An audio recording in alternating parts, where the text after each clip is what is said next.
Alors, bonjour, professeur Jimmy Zaka. Bonjour, Cédric. Oui, c'est Cédric, non? Ouais, c'est bien Cédric, c'est bien moi. Oui, oui, Donc, d'accord. bonjour. Merci de nous faire l'honneur d'accepter cette interview. Alors, pour la Fondation Félix Mutombo Mukendi, c'est un petit peu comme l'interview de la rentrée et c'est un plaisir de pouvoir la réaliser avec vous. Pour celles et ceux qui ne nous connaissent pas encore, la Fondation Félix Mutombo Mukendi a été créée en l'honneur du professeur du même nom disparu en 2020. La fondation est une fondation donc privée de confession chrétienne qui a pour mission de sensibiliser le chrétien sur son rôle dans la société, notamment au travers de la théologie politique. Alors, le thème de cette interview ne déroge pas à la règle. Nous allons encore parler de théologie politique. Ça va se faire au travers d'un article que vous avez publié sur votre blog, professeur Jimmy Zaka, qui s'intitule Tout pouvoir vient-il de Dieu? Alors, pour commencer cette interview, je vais tout simplement vous demander dans un premier temps de vous présenter. Ok,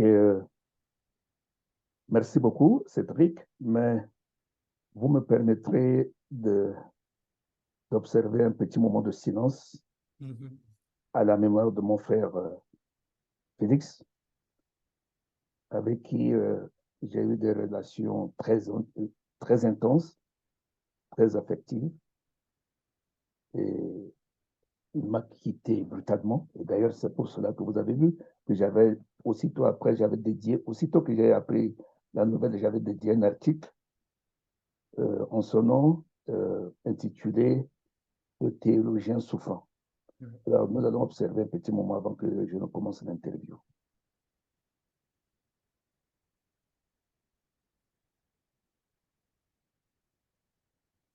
Bien, merci. Euh, je suis Jimmy Zaka, d'origine centrafricaine, titulaire d'une thèse de doctorat obtenue à la faculté de théologie protestante de Montpellier, où j'ai fait toutes mes études supérieures et théologiques là. Après, j'ai fait une étude postdoctorale. J'étais retenu aussi pour enseigner en qualité d'enseignant-chercheur. Après cela, j'étais à Brazzaville comme directeur d'un projet de cycle doctoral. Après, je suis venu à Kigali comme recteur d'une université. Mais aujourd'hui, j'accompagne aussi des doctorants et je suis euh, responsable d'un centre de recherche qu'on appelle CRIAF, Centre de recherche d'études interculturelles en Afrique francophone, tout en faisant aussi des activités académiques, c'est-à-dire accompagner des doctorants dans leurs recherches, spécialement dans le domaine théologique et anthropologique. Anthropologie parce que euh, je travaille aussi dans le domaine d'anthropologie culturelle et religieuse. Et d'ailleurs, même pour ceux qui me lisent ou ceux qui lisent mes ouvrages, ils vont comprendre que la plupart de mes articles s'articulent entre la théologie et l'anthropologie. Mhm. Voilà, peut-être que vous avez d'autres questions à poser sur moi, mais c'est comme ça que je me présente. Je suis centrafricain et puis je suis aussi père de famille avec deux filles. Je suis grand-père parce que j'ai mes petits-enfants qui sont en train de grandir. Voilà, merci. Merci. Et là, actuellement, vous êtes en Centrafrique ou bien vous êtes à Moi, je suis à Kigali parce que au Rwanda, je suis à Kigali, au Rwanda. Ok. Alors, vous avez eu l'occasion de participer à un colloque de laïcité à Bangui, en Centrafrique. Donc, en 2015, vous étiez aux côtés du professeur Mutombo Mukendi et du professeur Philippe Kabongo. Quel Euh, Quel a été pour vous votre ressenti suite à ce colloque? Et puis également, quelle a été votre contribution durant ce colloque? OK.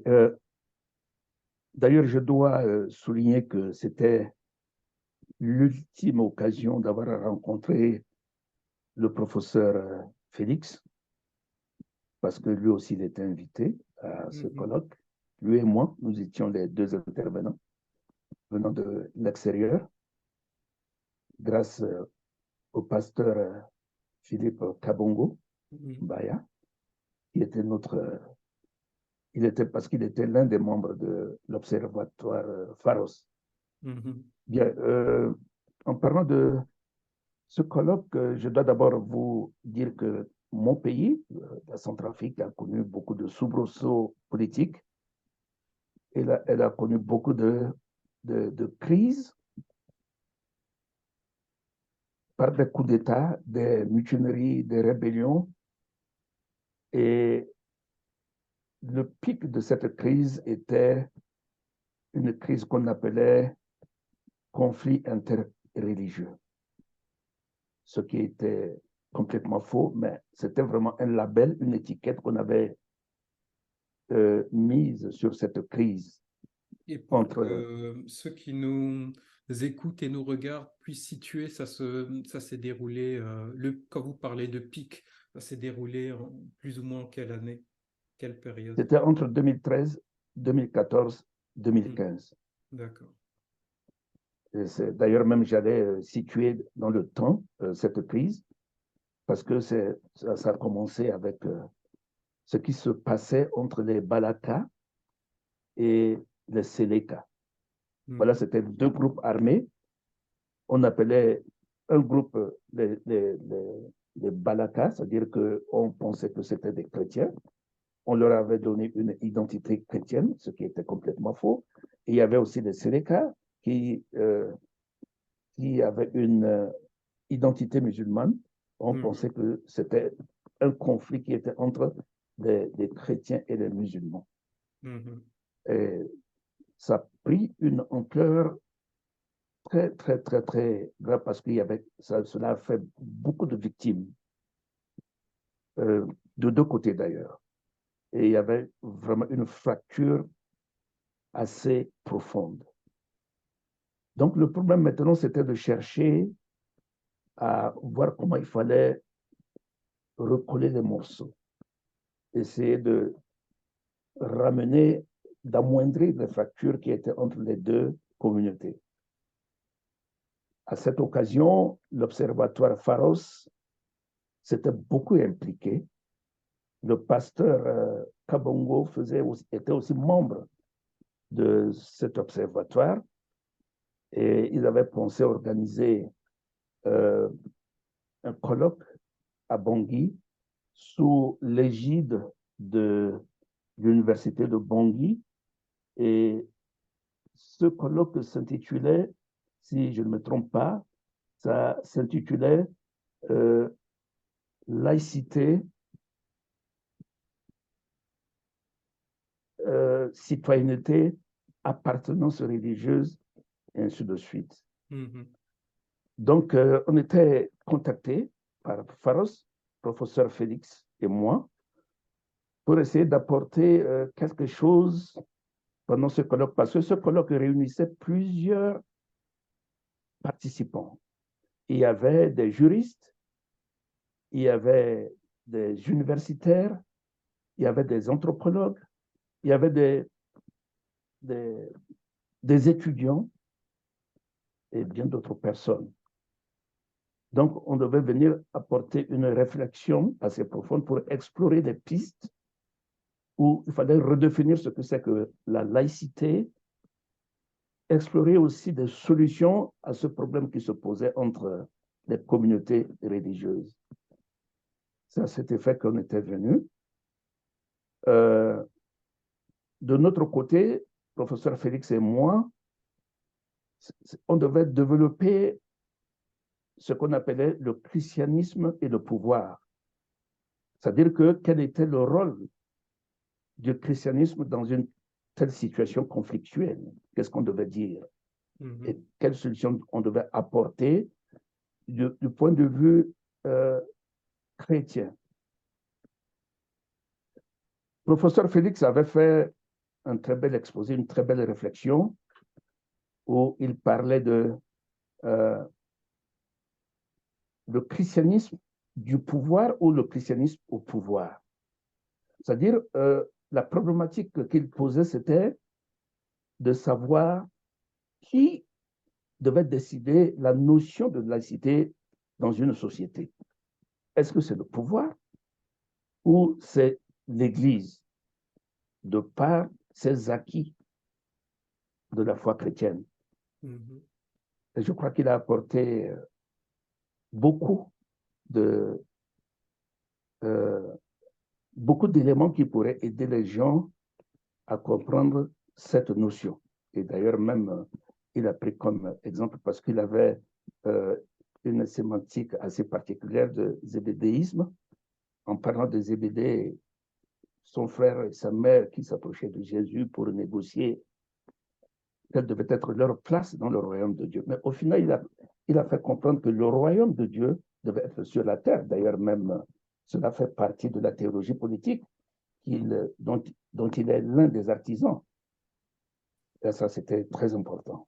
Et moi, de mon côté, je devais parler de la laïcité à l'épreuve des religions et l'État, de la République centrafricaine. Là, ici, je voulais apporter quelque chose de beaucoup plus original. Quand je disais, mais finalement, est-ce que la laïcité est une valeur, pour la République centrafricaine, bien sûr, la laïcité est une valeur ou valeur morale, je veux dire, ou la laïcité, selon sa définition française, est un principe. Parce que quand on voit la définition du mot laïcité en français, qui vient du mot grec laikos, c'est un principe d'organisation de fonctionnement des services de l'État. Donc, c'est un principe qui doit apporter définir l'État et définir la société. C'est-à-dire qu'entre les deux, il ne devrait pas avoir un lien religieux ou quoi que ce soit. Donc, c'est une séparation de l'État et l'Église. Mais moi, j'ai apporté quelque chose de nouveau pour dire que la laïcité, en principe, c'est une valeur morale pour la société centrafricaine. Parce que même avant l'arrivée des Blancs, on avait ce principe moral. C'est-à-dire que l'éthique du vivre ensemble. Quand j'étais enfant, dans ma famille, il y avait des musulmans, il y avait des chrétiens, il y avait des animistes, mais tout ça, ça se mélangeait, on vivait avec ça, on vivait ensemble avec ça. Donc, il n'y avait pas de fracture religieuse ou quoi que ce soit. On était ensemble. Mon grand-père, par exemple, qui m'a donné le nom de Zaka, il est musulman. C'était l'un des guérisseurs du village. Mon père est un chrétien. Ma mère est une chrétienne. Ma grand-mère est une animiste. Moi-même, j'ai grandi dans ce milieu avant de devenir chrétien. Donc, mais fondamentalement, c'était une valeur avec laquelle on devait vivre parce que c'était une éthique qui faisait partie de notre vécu. Alors, parler de la laïcité en termes de définition occidentale ne peut pas être complètement appliqué dans notre société. Donc, en réalité, en conclusion, nous devons essayer de voir ce qu'on appelle une laïcité adaptée. C'est-à-dire que essayer de relever certaines valeurs dans nos traditions et essayer de les appliquer avec ce qu'on nous enseigne. Parce qu'il faut comprendre que même dans l'imaginaire centrafricain, le mot laïcité fait peur par rapport à la croyance, par rapport à la spiritualité. Parler de la laïcité à un chrétien, cela veut dire qu'on veut évacuer sa foi. C'est-à-dire qu'on veut le priver de sa religion. C'est-à-dire, c'est un mot qui lui fait peur. Il a une certaine appréhension du mot laïcité. Alors que c'est ce qui s'applique en France, c'est ce qui s'applique en Europe, chez vous en Belgique par exemple. Lorsqu'on Mhm. vous parle de laïcité, cela veut dire que vous devez garder votre foi en privé et ne Et pas ça, l'étaler ce dans l'espace phénomène, public. excusez-moi de vous couper, ce phénomène, c'est propre aux chrétiens. Il n'y a que les chrétiens qui voient, je parle des chrétiens en Centrafrique, hein, mais qui voient cette laïcité un petit peu comme une menace à leur foi, ou bien les musulmans de Oui, Centrafrique voient la c'est chose pareillement. le mot laïcité pour un Africain, comme vous le dites dans le Ouais. contexte général, c'est Mhm. une évacuation de la croyance. Mhm. Alors que l'Africain ne peut jamais cacher sa croyance, l'Africain ne peut jamais cacher sa foi. C'est aussi une manière de l'exprimer dans la société, de s'identifier dans la société. Donc, dire à un chrétien, appliquer le mot laïcité, comme on l'entend un peu partout, c'est-à-dire qui se définit à partir de la séparation entre euh, l'Église et l'État, donc tout ce qui relève de religion doit être dans le privé, et quand on est dans l'espace public, euh, euh, on doit vivre comme les autres. Pour un Africain, comme pour un Centrafricain, comme moi, c'est une manière d'évacuer tout ce qu'on croit. Alors que naturellement, fondamentalement, l'Africain est un être religieux. Qu'on veuille ou pas, c'est un être religieux. Il vit dans la spiritualité. C'est un être spirituel. Il vit dans la spiritualité. Et il l'exprime en n'importe quelle circonstance. D'ailleurs, même pour un fait, il fait appel à Dieu comme un accessoire, comme quelque chose qui doit l'accompagner de son vécu, de toute sa vie. Alors donc voilà, c'est ce que j'ai essayé de développer et par la suite, j'ai dit que il y a aussi des vices parce que lorsque constitutionnellement ou bien juridiquement on parle de la séparation de l'État et la société, de la séparation de l'État et la religion ou l'Église, mais on oublie quelque chose. Parfois, ce sont des gouvernants qui encouragent la non-laïcité. Par exemple, dans mon église, si le président de la République est membre de mon église, mais il le fait savoir, il le fait développer, il le fait. Et du coup, parfois, il privilégie ma communauté par rapport aux autres. Et cela crée des incidents. Cela crée des conflits du vivre ensemble.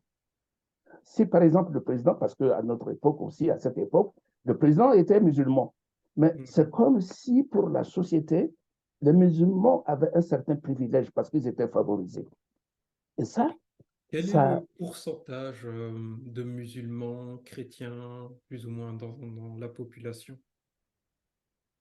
pardon, Quel est le pourcentage, la proportion de comme musulmans? dans la plupart des pays d'Afrique, surtout de l'Afrique centrale, la majorité sont des chrétiens. Je crois Mhm. que la communauté musulmane doit avoir au moins euh, 10 à 15%. 10-15%. Ok. Et la majorité, ce sont des chrétiens. Et Donc donc le voilà, j'ai président essayé actuel de l'époque était musulman. pardon? Non, je dis le président de l'époque, pour reprendre ce Oui, que vous avez dit, oui, oui, de celui d'Andière était qui, musulman. oui, oui, celui qui était venu avec les Sénéca, il était musulman. Il était de confession musulmane. Il était centrafricain, mais il était de confession musulmane. Donc voilà. Donc finalement, j'ai interpellé le gouvernement aussi de savoir entretenir ce qu'ils appellent la laïcité. C'est-à-dire qu'ils doivent prendre certaines mesures pour essayer de prendre un peu de distance de, de certaines confessions religieuses auxquelles ils appartiennent. Ça, c'est la première des choses. Aussi, de notre côté, en tant que euh, responsable chrétien, je crois que ton père a, je parle du professeur Mutombo, il a donné une très belle définition que j'ai écrite quelque part, je ne sais pas quand. Il disait, euh, attendez, je vais chercher rapidement sa définition. Euh, il disait quelque chose de très important. Où il disait que le clientélisme fait taire la voix prophétique de l'Église. Mhm. Il rend complaisant le pasteur et le prêtre. il fait accomplir à l'Église le rôle politique le plus destructeur en le rendant actrice de la paupérisation du peuple, de la corruption et de la misère. Ça, je crois qu'il avait écrit dans la théologie africaine, la théologie politique africaine. Mhm. Et là, il voulait euh, relever ici la proximité de l'Église du pouvoir. Quand on flirte trop avec le pouvoir, on perd la notion, non seulement de la foi, non seulement du rôle de l'Église, non seulement de notre statut en tant que contre-pouvoir, parce que le rôle de l'Église, le rôle du pasteur, le rôle du prophète, c'est d'être le contre-pouvoir dans la société. C'est exactement comme les prophètes de l'époque. Mais quand on mange, on ne mange pas avec la courte fourchette, on mange avec de longues, c'est-à-dire quand on ne mange pas avec de longues fourchettes avec le pouvoir, on est autour de la table avec, et on partage dans le même plat, ça devient un problème. La notion de laïcité disparaît parce que c'est maintenant le pouvoir qui a le pouvoir sur nous. Et ça aussi, c'est quelque chose de très important. Donc, les responsabilités sont partagées. Nous avons essayé d'en parler de manière un peu plus développée, mais je ne voudrais pas euh, en faire une longue analyse parce Oui, que je crois que ça compte tenu du temps aussi. Donc, exact. je vais m'arrêter ici. Donc, voilà à peu près ce qu'on nous avons parlé. Donc, c'était dans un premier temps de dénoncer la mauvaise définition de laïcité dans notre contexte africain, Ouais. expliquer ce que c'est que la laïcité euh, dans notre société africaine ou centrafricaine et, et puis aussi relever les dérives de la laïcité aujourd'hui en RCA, de deux côtés, que ce soit du côté du gouvernement, que ce soit du côté de l'Église, et enfin proposer une laïcité adaptée avec certaines rectifications, certaines modifications du vécu, parce que le but, l'enjeu, c'est quoi? C'est de vivre ensemble. Donc, nous sommes appelés à repartir dans nos traditions pour voir comment nos sociétés traditionnelles vivaient la laïcité Mm. de manière, et surtout, cette laïcité était incarnée par une seule personne. Ça pouvait être le chef, ça pouvait être un devin, un guérisseur, ou qui intervenait pour certains conflits. Mais ça relevait du pouvoir que la société lui avait donné. Donc, si on repart dans nos traditions, on pourra puiser certaines choses qui pourraient enrichir notre laïcité et on n'aura pas besoin de cette laïcité occidentale qui n'est pas adaptée à notre société. Voilà à peu près ce que nous avons Ouais. parlé On pourrait pendant en ce faire colloque. carrément le sujet d'une interview à part entière sur la laïcité. Je vous remercie, c'est vraiment intéressant ce que vous venez de partager. Euh, Juste une dernière question sur ce point-là. Comment le message a-t-il été reçu par les différentes personnes qui ont pris part à ce colloque? Quel est votre ressenti? Est-ce qu'ils ont parce que vous me parliez d'avocats, de religieux, d'étudiants, donc des publics assez différents, assez larges, des intellectuels. Euh, Comment ont-ils reçu ce message? Quels ont été les retours? Bon, il faut d'abord dire que euh, il y avait aussi d'autres intervenants, mais qui étaient intervenus de manière technique, par des définitions, par-ci, par-là. Mais j'avoue que le professeur Félix Mutombo et moi, et d'ailleurs même dans la perspective de la théologie politique, parce que, et voilà, tout à l'heure, je vais expliquer pourquoi le professeur Félix et moi, nous avons trouvé un terrain commun qui a renforcé nos liens et nous sommes devenus de vrais frères. Parce que lui et moi, on a toujours pensé que la théologie doit être une théologie critique de la société, une théologie critique de l'Église, une théologie critique de notre vécu. Alors, donc, à partir, nous avons la théologie, nous avons la Bible, mais il fallait entrer dans la société pour essayer de voir comment nous pouvons faire ressortir les choses qui pourraient être appliquées à partir de la foi. Parce que de toute façon, on parlait devant des gens qui avaient une certaine croyance, que ce soit des chrétiens, que ce soit des musulmans, mais ils avaient une certaine croyance. Mais qu'est-ce qu'ils font avec cette croyance? Voilà, ça, c'était l'un de nos enjeux, l'une de nos perspectives. Et c'est comme ça qu'on a fait cette articulation, comme je vous ai dit tout à l'heure que le professeur Mutombo parlait du christianisme du pouvoir ou bien le christianisme au pouvoir. Alors, qui devait décider cette laïcité? C'est comme la croyance du pouvoir ou le pouvoir de la croyance. Des deux, qui doit décider? Est-ce que c'est ma croyance qui doit définir ce que c'est que la laïcité, ou bien c'est le pouvoir qui doit décider la laïcité pour imposer à ma croyance?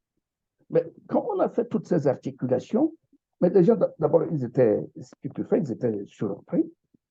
Ils en ont fait vraiment, ils ont très bien apprécié. Et à partir de nos deux interventions, ils ont fait de très bonnes recommandations.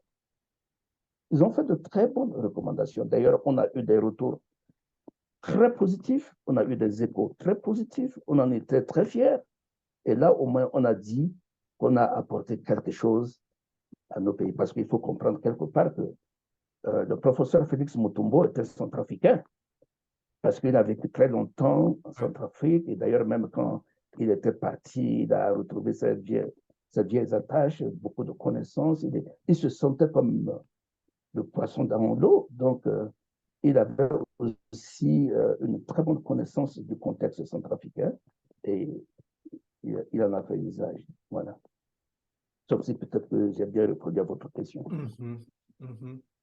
Revenons maintenant à présent sur votre article Tout pouvoir vient-il de Dieu? De l'eau a coulé depuis finalement ce colloque à cet article que vous avez publié sur votre blog. Je voudrais savoir quel a été l'élément déclencheur qui vous a poussé à rédiger cet article. Vous voulez parler de tout pouvoir vient-il de Dieu? Exactement. OK. Il y a eu plusieurs facteurs. Je vais essayer de vous expliquer. Le premier enclencheur de ma réflexion vient de mon rôle de théologien. Un théologien dont le rôle est d'avoir un regard critique sur la société et d'en faire sortir une réflexion. D'abord, en tant que pasteur, j'ai connu beaucoup de dissidences dues au problème du pouvoir. J'ai été témoin de beaucoup de dissidents entre les églises dues au problème du pouvoir. Deuxièmement, mon pays. Mon pays, comme je venais de le dire, a connu beaucoup de crises. Et toutes ces crises sont dues à la notion de pouvoir. D'ailleurs, même le monseigneur de mon pays, qui est devenu aujourd'hui archevêque, quand il était à Vatican, parce qu'il jouait un rôle un peu de médiateur dans ces crises, il disait que la véritable raison de crise en Centrafrique, c'est la recherche, c'est la quête du pouvoir. C'est la quête du pouvoir qui explicite cette crise. On ne se bat pas pour être plus proche de Dieu. On ne se bat pas pour avoir la paix avec un frère. On ne se bat pas pour résoudre un problème d'un tiers ou d'un étranger. On se bat pour avoir le pouvoir. Et c'est vrai. Les gens, quand ils viennent à la quête du pouvoir, ils sont insouciants de l'avenir du peuple. Et d'ailleurs, même, ils prennent le peuple comme victime. Ils sacrifient le peuple sur l'autel de leur ego. Et pour cela, on a connu beaucoup de choses. Et vous verrez que quand la personne crée cette crise et quand il vient au pouvoir, c'est la même rhétorique. Je suis venu pour sauver le peuple. Et ils ne sauvent pas. C'est une autre histoire, c'est le népotisme, c'est le planisme. D'ailleurs, on va en parler tout à l'heure, et c'est ça. Mais pendant mes recherches en tant que théologien, je suis tombé sur une définition de quelqu'un qui disait que ce qui fascine les hommes n'est pas le pouvoir réel, mais c'est l'illusion du bon plaisir.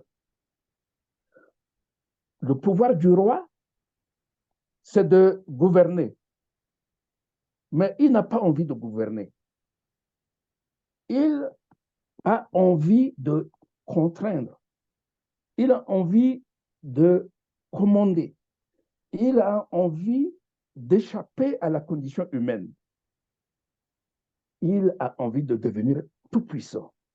Au final, il souffre d'une maladie chimérique qui lui donne la volonté d'être tout simplement Dieu. Il veut être Dieu, mais il ne veut pas, ce n'est pas le pouvoir pour lui, ce n'est pas de faire quoi que ce soit avec ça. Et finalement, avec le pouvoir, la possession du pouvoir n'est pas importante pour lui, mais c'est le sens qu'il donne au pouvoir. Et c'est vrai, quand vous voyez beaucoup de gens, quand ils ont le pouvoir, la seule chose qui les intéresse, c'est de se dire, qu'est-ce que je vais faire avec ce pouvoir? Au final, la question est de savoir, est-ce qu'on peut parler, et je me suis référé au verset biblique de l'apôtre Paul aux Romains, dans l'épître de Romains, chapitre 13, verset 1 à 7, où il dit que tout pouvoir vient de Dieu, il faut qu'on obéisse, qu'on se soumette aux autorités de tout ça. Mais quand j'ai fait l'exégèse et je me suis posé des questions sur ce texte, Paul ne parle pas de la possession du pouvoir, mais de la manière dont le pouvoir se manifeste. D'ailleurs, quand on va dans l'Ancien Testament, on remarque qu'il y avait des gens qui avaient acquis le pouvoir de Dieu. Mais après, ils en étaient destitués tout simplement parce que le sens qu'ils donnaient au pouvoir n'était pas conforme à la volonté de Dieu. Alors, donc, j'ai mené cette réflexion pour dire, parce que chez moi, comme un peu partout, tu vas attendre des gens qui sont au pouvoir, les gouvernants, dire que ce pouvoir que j'ai, ça vient de Dieu. Ou bien leurs fans ou leurs fanatiques vont prier pour dire que c'est Dieu qui vous a donné ce pouvoir, qu'il vous donne la sagesse. Et encore là, c'est un autre débat, le problème de la sagesse. Alors, donc, le nom de Dieu est instrumentalisé dans la notion du pouvoir. Et d'ailleurs, même dans n'importe quelle sphère, que ce soit la sphère religieuse, que ce soit la sphère politique, que ce soit la sphère sociale, c'est le nom de Dieu qui circule, intimement lié à la notion du pouvoir. Certes, Dieu donne le pouvoir, mais quel sens l'homme donne à ce pouvoir? Parce que quand on lit la Bible, même on va se référer à ce que Satan, le serpent disait à Adam et Ève. Si vous mangez ce fruit, vous deviendrez de véritables dieux. Mais c'est là où le pouvoir était déstabilisé et on a un autre regard sur le pouvoir. Alors, donc, j'ai essayé d'articuler toutes ces idées pour finalement comprendre que quand on parle du pouvoir, on ne sait pas qu'en possédant le pouvoir, on entre en conflit avec Dieu si on ne fait pas attention. Si on n'utilise pas le pouvoir selon la volonté de Dieu, conforme à la volonté de Dieu. C'est-à-dire que là, on parle de la justice, on parle de l'équité, on parle de l'entraide, on parle de bien commun. Si ce pouvoir ne sert pas toutes ces entités, tous ces sujets, alors là, le problème, c'est pas le pouvoir vient de Dieu, mais le problème, c'est que ce pouvoir, le sens qu'on donne à ce pouvoir n'est pas conforme à la volonté volonté de Dieu et on entre en conflit avec Dieu. Alors, faut-il avoir le pouvoir pour entrer en conflit avec Dieu ou faut-il avoir le pouvoir pour se conformer à la volonté de Dieu? Et je crois que même professeur Félix Moutembo avait bien développé cet aspect dans son livre de la théologie politique africaine, exégèse et histoire. Il a soulevé certains points. Le problème, c'est la proximité avec le pouvoir qui pose problème. Voilà à peu près ce que je pourrais dire. Alors, vous évoquez, vous en avez parlé, hein, les problèmes de népotisme, de tribalisme, même aussi parler carrément de clanisme, qui sont des vices qui engendrent la précarisation et la division, bon, en Centrafrique, mais c'est le cas aussi dans d'autres pays d'Afrique.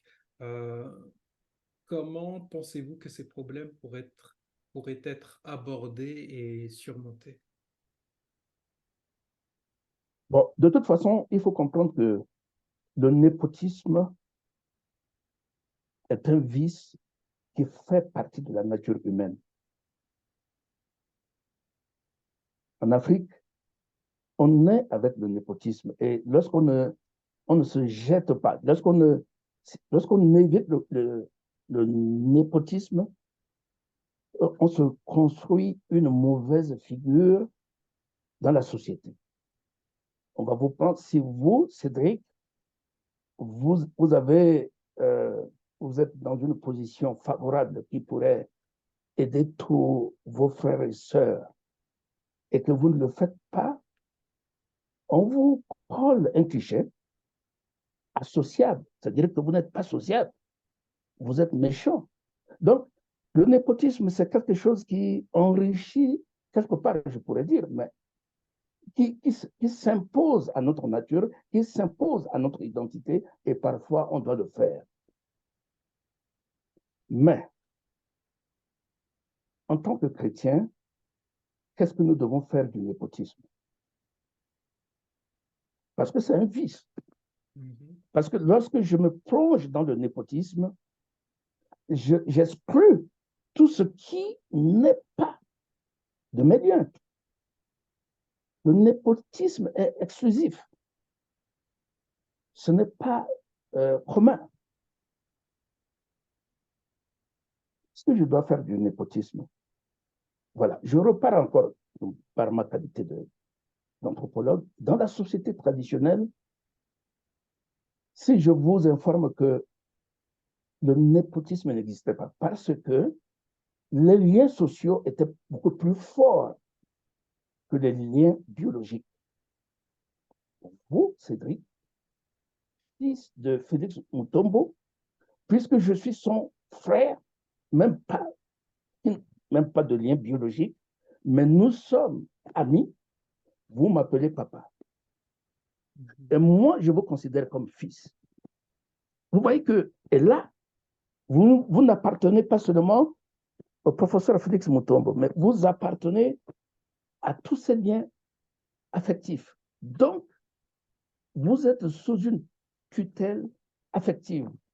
Vous bénéficiez d'une paternité affective. Et vous n'avez pas seulement professeur Zaka, mais plusieurs papas qui sont amis de Félix Mutombo et dont vous êtes le fils.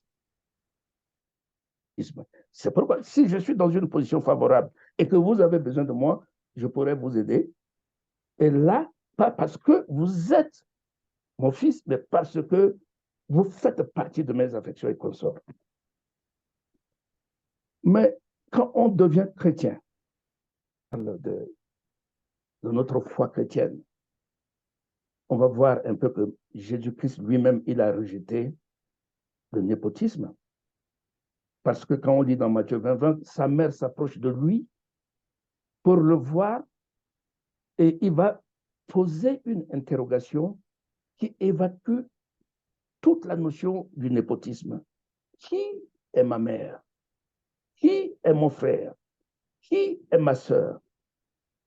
Et à partir de ces interrogations, il crée une nouvelle famille qui n'est plus de la famille biologique, qui n'est plus de la famille affective, mais qui est du royaume de Dieu. Si cette notion, l'Église enseigne, parce qu'il faut dire que même dans l'Église, le népotisme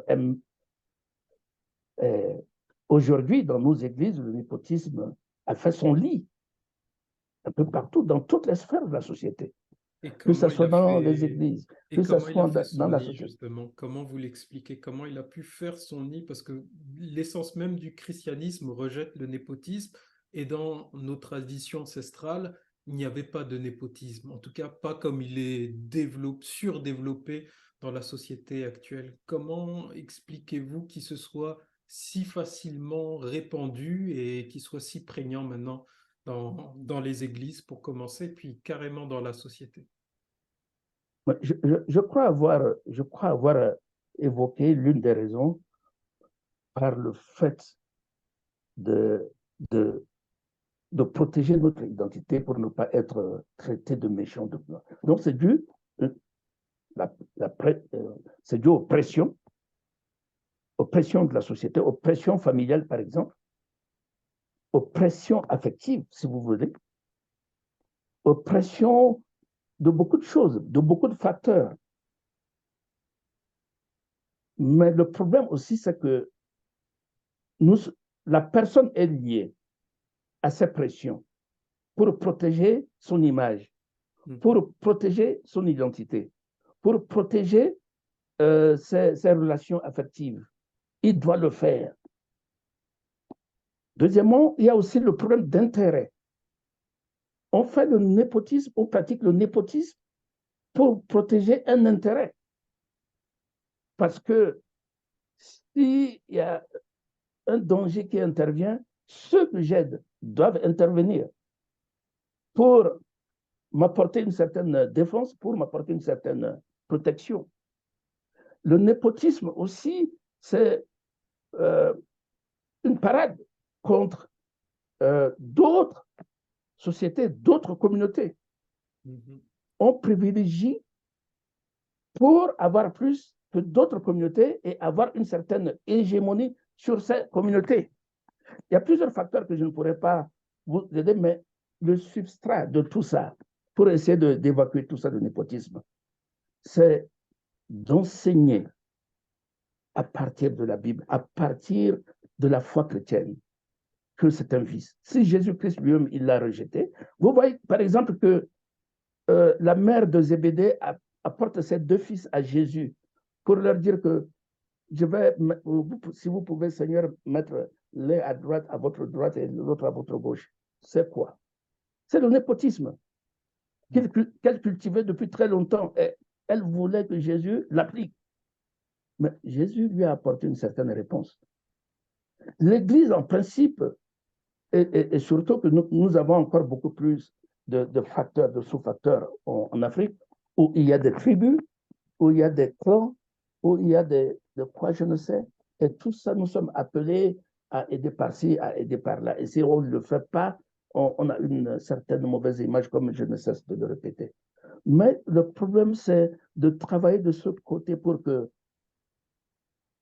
euh, le népotisme essaie de disparaître. Quand on lit dans Acte 6, 1, la Bible nous montre, Acte chapitre 6, verset 1 en allant, la Bible nous montre clairement qu'il y avait même le népotisme dans l'Église où les Hébreux se plaignaient de ce qu'on leur faisait, ainsi de suite. Mais c'est vrai, on ne peut pas éradiquer le népotisme, mais on doit atténuer les ardeurs du népotisme dans n'importe quelle sphère de notre vie, que ce soit à l'Église. Mais tout ça, cela a besoin en amont d'être ce qu'on appelle chrétien. Est-ce que je suis vraiment chrétien? Est-ce que j'ai vraiment la foi? Est-ce que j'ai vraiment euh, la notion de l'évangile en moi? Est-ce que j'incarne ce que Dieu me demande? Et Et, ça, et selon vous, aujourd'hui, l'Église en Centrafrique, hein, ne, ne fait pas ce travail de combattre le népotisme, elle ne remet pas en question toutes ces choses? je dirais que c'est difficile. Et ça fait partie de l'une l'une des théologies, ou bien l'un des aspects de la théologie que prenait votre papa, à son âme, la théologie comme critique de l'Église. Aujourd'hui, beaucoup de théologiens ne voient pas cet aspect. Ça aussi, c'est le rôle, c'est le travail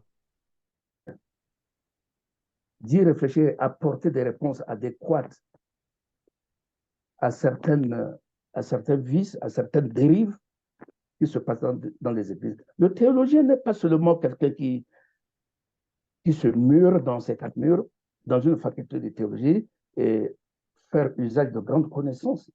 Le théologien aussi, c'est quelqu'un qui doit écouter le peuple, se fondre dans le peuple et essayer de comprendre ce que vit le peuple. Et quand je parle de peuple, je parle de l'Église et essayer de discuter avec le peuple. Il n'y a pas de dialogue. Je vois beaucoup de théologiens faire de grands discours théoriques par-ci, par-là. Mais si vous vérifiez très bien, très peu de théologiens africains parlent avec les paroissiens ou avec le peuple pour essayer de comprendre ce qu'ils vivent. Parce que le théologien n'est pas celui de dehors. Le théologien est celui qui, d'ailleurs, c'est pourquoi même on parle aujourd'hui de la théologie d'immersion. C'est-à-dire que se plonger dans le bain, vivre avec des gens, connaître mieux leurs problèmes, essayer de voir comment on peut apporter une solution. Alors, ce n'est pas seulement le népotisme, il y a aussi le carriérisme, où les dirigeants, d'ailleurs, même quand j'avais oublié de parler du pouvoir, aujourd'hui, il y a le carriérisme où les gens ne veulent pas quitter. Dans les églises, je suis président, c'est parce que j'ai fondé l'église et je ne dois pas partir. Je suis l'un des plus compétents de l'église, donc on n'a pas le droit de me faire bouger. Ça aussi, c'est ce qu'on appelle le carriérisme ecclésial, et ça, c'est très important aussi d'en parler. Nul n'est intemporel. Lorsque des choses arrivent, on va partir. Mais si on dit que, à part moi, il n'y a personne, ça devient une dérive dans l'église. Mais tout le monde regarde. Personne ne peut en parler.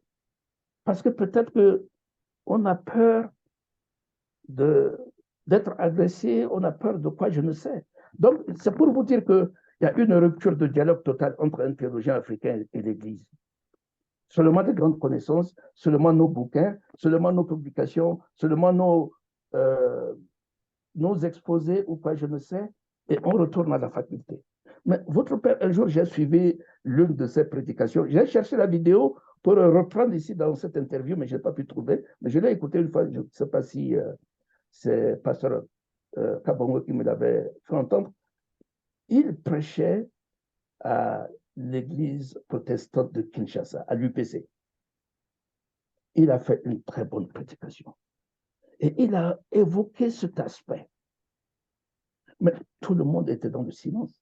Parce que pour eux, pour l'Assemblée, c'était la première fois d'entendre quelqu'un parler de cette situation, parler de ce problème, du carriérisme, du confort qu'on retrouve dans notre ministère. On pense qu'on ne peut plus partir. Il a fait une très bonne prédication. Peut-être que c'est sur votre blog, je ne sais pas, mais c'est Pasteur K. Et après, le Pasteur Kabon m'a appelé, on en a parlé. Mais c'est pour vous dire que le rôle du théologien n'est pas seulement d'articuler de grandes connaissances dans les facultés qu'on sort. Il doit aussi, à travers les prédications, à travers les séminaires, à travers quoi je ne sais, et même individuellement, essayer de faire une quête du savoir théologique dans le milieu. Parce que c'est quelqu'un qui doit rendre compte de la foi chrétienne. Le théologien est celui qui rend compte de la foi chrétienne. Mais comment? Il va rendre compte de quoi? S'il n'a aucune connaissance de ce pour qui il existe. Parce que le théologien n'existe que pour l'Église, pour les chrétiens, pour la société. Et c'est pour cela que vous voyez qu'aujourd'hui, nous-mêmes, nous avons amoindri notre espace dans l'opinion publique. On écoute, mais on ne dit rien. Je ne sais pas si vous m'avez compris. Selon vous, le pasteur, parce que je ne suis pas sûr de faire bien la différence finalement entre le rôle que vous donnez au théologien et au pasteur. Est-ce que le pasteur doit absolument être théologien et vice-versa? Le théologien doit aussi absolument être pasteur pour Tout le résoudre ce monde, problème de népotisme, de carriérisme, de tribalisme, de tous les mots qui sont en train de miner non seulement nos églises, mais la société. Selon vous, le pasteur se doit d'être théologien et inversement? bon, d'abord, théologien n'est pas un mot savant. Tout chrétien est théologien. C'est quelqu'un qui est appelé à réfléchir sur sa relation avec Dieu et avec sa société. Dès que vous prenez cette initiative d'apporter une réflexion sur votre relation avec votre prochain et avec Dieu, vous êtes théologien. Donc, il faut qu'on évacue d'abord cette notion de scientificité ou bien d'expert ou quoi, je ne sais, de la notion de théologie. C'est quelqu'un qui vit dans un milieu où il est capable d'articuler sa foi avec sa société et avec son, avec son Dieu. Le véritable théologien comme moi ou bien d'autres universitaires ou quoi, je ne sais, nous n'avons que des outils qui pourraient apporter euh, d'éclaircissement dans la réflexion de quelqu'un. Nous sommes en quête. D'ailleurs, même quand on commence une recherche, on commence d'abord par le postulat, commence d'abord par l'interrogation de la personne, comment lui-même il voit ça, comment il vit ça, et c'est à partir de là que nous pouvons recueillir des informations pour essayer de voir comment nous pouvons aider ou bien apporter des solutions. Donc, tout homme est théologien d'abord. Ça, il faut le savoir. Et personne ne peut me contredire sur ce point. Donc, euh, basiquement, fondamentalement, le théologien n'est pas seulement celui qui a été dans une grande faculté, qui a obtenu de grands diplômes, tout ça. Non. Le théologien, naturellement, est celui qui essaie d'apporter une certaine réflexion sur son vécu, sur sa relation avec Dieu et sur sa relation avec son prochain.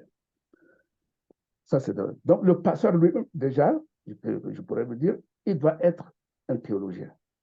C'est-à-dire que capable de transmettre non seulement la parole de Dieu, mais de réfléchir aussi sur le vécu de ses paroissiens, sur le vécu de son milieu, sur le vécu de son église, essayer de voir comment il pourrait apporter une solution. À partir du moment où on est dans ce processus de réflexion, on est dans cette démarche, on est déjà théologien parce que le rôle du théologien, c'est ça, c'est d'articuler ce qui est entre lui, Dieu, société, prochain, tout ça. Donc, le mot fait peur. On a une certaine appréhension pour le mot théologie, théologien, des trucs comme ça, mais fondamentalement, le théologien, c'est tout le monde. Mais seulement peut-être, on a des gens qui ont des outils avec lesquels ils peuvent amener des réflexions ou faire amener des réflexions. Et c'est ça le rôle de l'universitaire théologien, si vous me permettez le terme, qui a des outils d'apporter des réflexions et faire apporter aussi des réflexions. C'est-à-dire que j'ai des outils avec lesquels j'apporte des réflexions, mais ces outils aussi peuvent me permettre de vous faire amener à réfléchir sur votre propre foi. Donc, c'est comme ça que moi, je définis le terme théologien. Non, Donc, c'est tout le super monde est important ce d'abord que vous venez de théologien. dire. Et c'est ça d'ailleurs que nous devons faire comprendre à tout le monde que eux aussi, ils ont des outils. Peut-être qu'ils dorment en eux, mais on peut les aider à pouvoir utiliser. Et d'ailleurs, même, je crois qu'il y a un théologien qui l'a dit, parce que c'est ça aussi qui nous retarde aujourd'hui. Je crois que même le professeur Kamana l'avait évoqué une fois. C'est-à-dire que la théologie ne doit pas être enfermée dans un tiroir ou bien dans une armoire ou bien dans un bocal de connaissances et dire que bon, c'est moi qui a la science infuse. C'est moi qui ai la science infuse de la théologie. Donc, c'est moi qui connais tout et c'est moi qui vais vous en parler. Non. On a des outils qu'on utilise. qui nous permettent d'apporter des outils qui nous permettent d'apporter des réflexions et de faire réfléchir aussi ceux qui nous écoutent. Voilà à peu près comment je pourrais définir. Donc, le pasteur, au final, pour répondre in fine, pour répondre à votre question, le pasteur aussi, c'est un théologien. Le paroissien, c'est un théologien. Moi qui vous parle, je suis théologien. Vous, vous êtes un théologien. Si vous C'est prenez important. l'initiative de même la question que vous me posez, vous vous Important. posez en tant que théologien parce que vous menez une réflexion sur des sujets bien précis. Vous posez une problématique. Je ne sais pas si je me fais comprendre. Oui, tout à fait. Euh, Peut-être avant de terminer, un dernier mot, quelque chose que vous voudriez encore partager. Dernier mot. Mhm. Bon, d'abord, je voudrais commencer par vous remercier, tous les enfants Mutombo, Mukendi, que Dieu vous bénisse pour cette initiative que vous avez entreprise pour perpétuer les œuvres de votre Père. Vraiment, j'en suis très touché et je prie toujours pour vous. Vous savez que votre Père a beaucoup semé dans le royaume de Dieu, a beaucoup semé dans les milieux théologiques. Lui et moi, nous avons beaucoup discuté des choses. Et d'ailleurs, même, on avait eu des projets d'écrire à deux voix un ouvrage sur une problématique que nous avons discutée à Bangui. Le Seigneur qui est son maître l'a rappelé, il sait pourquoi. Mais vous avez... J'apprécie cette résilience contre ce qui devait le faire disparaître comme ça. Beaucoup de théologiens ont été efficaces pour la société. Dieu les a appelés, ils sont partis comme ça et on les a oubliés.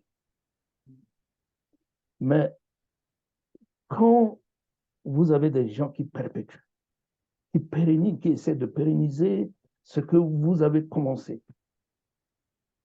c'est une grâce. Je vous encourage à le faire. Je crois d'avoir déjà dit à Annette que de temps en temps, je serai là pour apporter ma modeste contribution à ce que vous êtes en train de faire par mes écrits ou quoi d'autre, je ne sais. Mais vraiment, je vous remercie. Ça, c'est ce que j'ai tenu à vous dire, à toi, à tes frères, à Annette et d'autres, à votre maman aussi, qui vous a permis d'entreprendre ces choses. Vraiment, je vous encourage, continuez, continuez et continuez. Même si vous avez le dernier souffle, continuez à honorer la mémoire de votre père, à honorer ses œuvres, tout ce qu'il a écrit. Et je crois que il doit en être fier.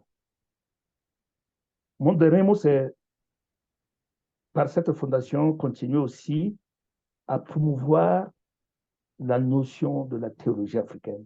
D'ailleurs, même c'est la spécialité de votre père. Ça lui tenait à cœur. Il a il s'est beaucoup donné pour cette théologie. Il a écrit beaucoup de livres pour cette théologie. Il en a parlé. Il a organisé des colloques et des séminaires en rapport avec cette théologie. Maintenant, vous avez un rôle déterminant, c'est de la promouvoir par tous les moyens, la promouvoir. Donc, continuez.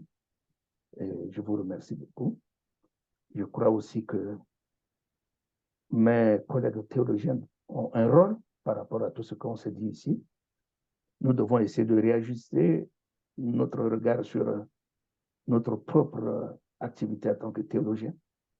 Comment nous devons faire pour sortir du carcan de dogmes, de tout ce qui nous freine à raisonner comme un théologien africain qui a une vision universelle, qui a une vision beaucoup plus euh, pointue dans le vécu de son milieu. Voilà, donc c'est tout ce que je pourrais vous dire. Merci beaucoup.